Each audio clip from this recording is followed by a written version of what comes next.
ministers are arriving from Saturday onwards, so the idea at the moment is to finalise as much as possible the decisions and the other texts that they will need to look at, except for a few places where high-level negotiations are needed to provide political guidance.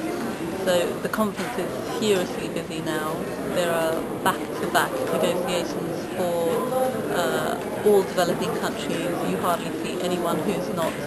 literally flying off their feet to get to one meeting or another, and sessions are going on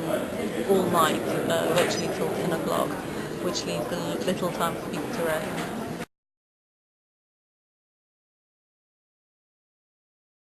ClimateGate has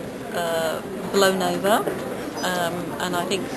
the issue here is to get the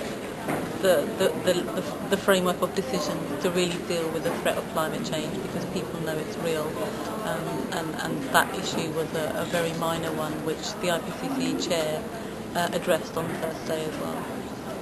There is still an outstanding issue about whether we're going to result in a political agreement here, or whether it's possible to move forward to a legally more ambitious form, like a legally binding agreement. And the small island states, many of the vulnerable countries in Africa, are demanding a legally binding instrument be adopted here, and are trying to keep that on the table and not foreclose that, so that when their ministers and heads of state come next week, that's when they will want to have the discussion on whether we're committed to just a political declaration, which is a weaker outcome than what these countries have been demanding for the last 2 years. Well, Tuvalu and the other vulnerable countries that spoke up, the Alliance of Small Island States, many of the African countries, Costa Rica, have submitted proposals in the form of protocols to the actual convention, which legally have to be considered. And the discussion yesterday was whether they should be considered or just sent on to the next Conference of the Parties in Mexico next year. And Tuvalu and the other countries were insisting that there be a discussion about those. If there had been no discussion, effectively that would have shut down the discussions on a legally binding agreement for this COP, so that we would inevitably have been negotiating only a political decision in the form of a COP decision.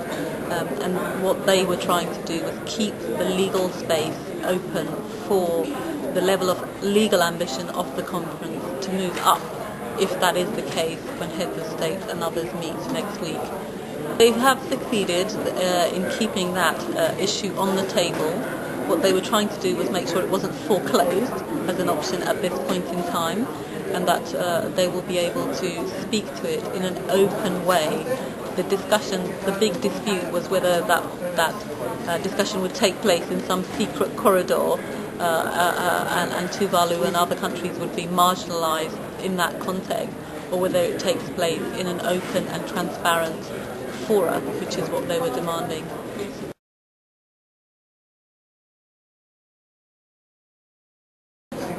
The biggest issue, I think, is really finance, and the legally binding one. But finance is the other big one, because the short-term finance is a start, but really the longer-term finance is critical to moving developing countries forward to the point where they can feel they can take additional action. So it's really